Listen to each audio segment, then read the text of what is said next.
Hi, it's Joe. Welcome to the Quilt Report. Welcome to the last Quilt Report. I might do another one, but who knows? Almost the last Quilt Report of 2020, the year that seemed like it would never end. And here we are, coming up to the end of 2020 finally.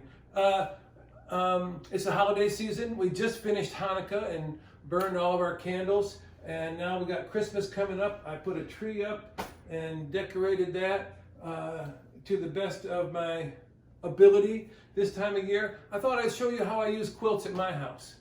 We've got a couple right in here in my guest room.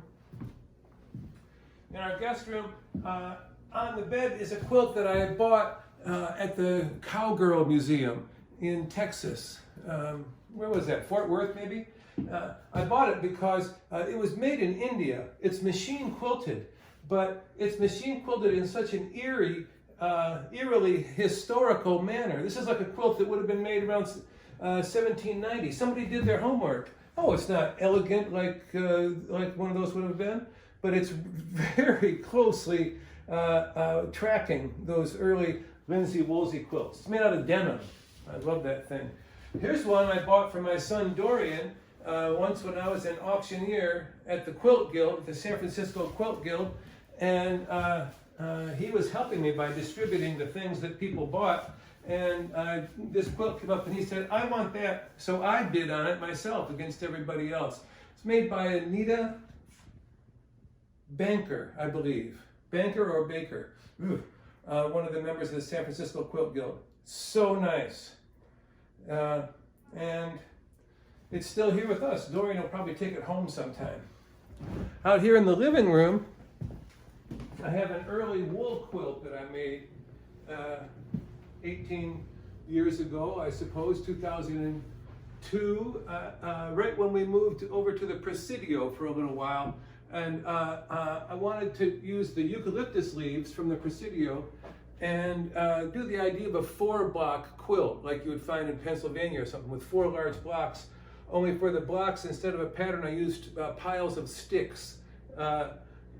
So that all 4 blocks would be different piles of sticks. You can see I applicated following a sort of an African style, the way you'll see sometimes in Cameroonian fabrics, where they will use black thread to outline the pieces. That's what I was thinking of at the time. Then here's the dog, Lena, on a rug that I bought for $5 one time. She loves the rug in front of the stove. Oh, it's all worn out. Here's my art gallery. I have a painting here, a Chinese brush painting by my mother-in-law, the un-Chinese Sarah Werner. Here I have a drawing by my great friend Heike Liss. She makes marks to illustrate the music that's going on, that she's playing or that's being performed while she does it. She does this on windows and all kinds of stuff.